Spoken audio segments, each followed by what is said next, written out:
पहला कारण एक है कि कुछ पाषाण अपने आप में एनर्जिस्ट होते हैं, स्वतः ही, प्रकृति से भी। आपने देखा कि सभी पाषाणों का स्वभाव एक सा नहीं होता। जैसे जितनी भी वनस्पतियां हैं, सभी वनस्पतियों का नेचर एक नहीं है। तुलसी का नेचर अलग है, नीम का नेचर अलग है। इसी प्रकार वनस्पतियां सब हैं, एक इंद्रिय हैं, लेकिन वनस्पति का नेचर जिस प्रकार अलग, कोई ठंडी होती, कोई गर्म होती, ऐसे ही पाषाणों में सबका नेचर अलग अलग होता है। एक छोटा सा उदाहरण है कि आप मार्बल के टुकड़े से दूध दही बन जाता है, लेकिन सैंडस्टोन से नहीं बनता, पन्ना रत्न से नहीं बनता, लेकिन इससे मार्बल से बन जाता है। तो यानी मार्बल में गुण अलग है। जैसे रत्न होते हैं, पन्ना, हीरा आदि, इनका प्रत्येक गुण का अलग अलग लक्षण है, अलग अलग स्वरूप है, अलग अलग प्रभावकारी है। तो रत्नों में जैसे अलग अलग पाषाण होगा, सब पृथ्वी काय हैं, लेकिन उनका अलग अलग है। प्रवाल पिष्टी है, पृथ्वी काय है, उसका अलग है, उसका स्वरूप अलग है। आयुर्वेदिक में उसका स्वरूप अलग माना। तो जितने प्रकार के पत्थर होते हैं, इनमें स्वतः ही कोई ना कोई एनर्जी होती है। कारंजा के अंदर एक गरुण मणि की मूर्ति है, जिस मूर्ति पर अभिषेक करने पर, पानी पीने पर जहर उतर जाता है। मैंने खुद जाके वहां देखा, मेरे पहुंचने के पहले ही एक व्यक्ति को सर्प ने काटा, उसका अभिषेक किया, उसने पान किया। अभिषेक गंधोदक की दृष्टि से नहीं कह रहा हूं, भले वो मूर्ति का रूप ना सही, यदि वो पाषाण भी है तो भी उसका प्रभाव, और उसने सोने का सिंहासन भेंट किया था।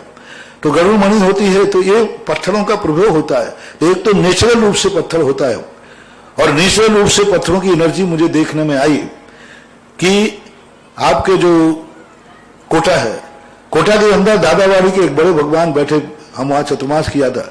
उस मूर्ति की प्रतिष्ठा के पहले ही इतनी एनर्जी थी कि जितना प्रतिष्ठित भगवानों की भी एनर्जी होती है, उनमें भी नहीं होती। जिसमें प्रतिष्ठा के पहले ही जिस दिन विराजमान हुई, उस दिन जैसे जाके मैंने छुआ, छूते ही मैं स्तब्ध रह गया कि अभी तो इसका कुछ भी नहीं हुआ। तो पाषाणों की एनर्जी होती है। दूसरी एनर्जी होती है दातार की। दातार ने किस भावना से उसको पूजा को निकाला। उस पाषाण को निकालते समय हमारे यहाँ पाषाण की पूजा होती है। पहले उसका मांगलिक होता है, जब खदान से पत्थर निकलता है मूर्ति का, उसे शिला पूजन कहते हैं। पूजन का अर्थ उसको नमस्कार आदि नहीं, मांगलिक किया जाता है। उसके सामने संकल्प किया जाता है कि इस मूर्ति को, इस मूर्तिमा के लिए हम भगवान की मूर्ति के लिए स्वीकार करते हैं।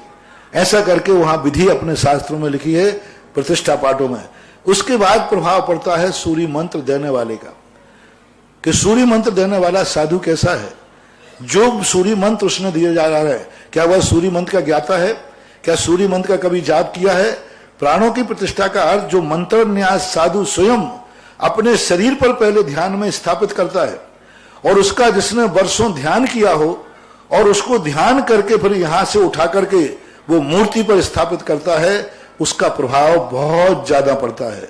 मात्र एक किताबें लेकर के सूर्य मंत्र पढ़ देने का नाम नहीं है।